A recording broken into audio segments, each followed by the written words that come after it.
Imagine a place where gravity is king, an all-powerful ruler. This is a black hole.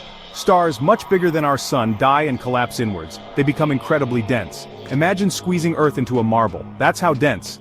This extreme density creates a region in space where gravity is inescapable. Not even light, the fastest thing in the universe, can escape a black hole's pull. That's why we see black, an absence of light.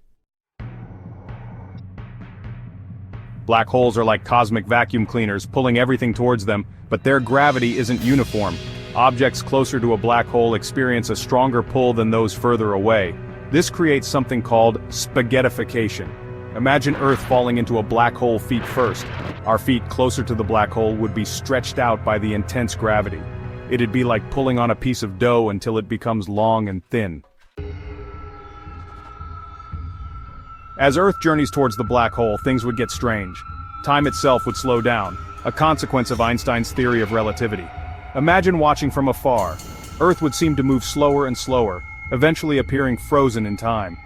The immense gravitational pull would cause massive earthquakes and volcanic eruptions on a scale never seen before. Oceans would be pulled towards the black hole, creating monstrous tidal waves engulfing entire continents.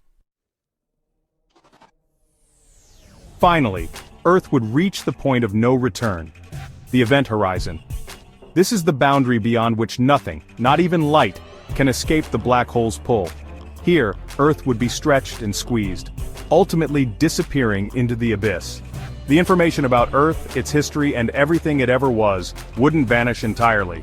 It would be encoded on the surface of the black hole, a permanent reminder of the planet that once was.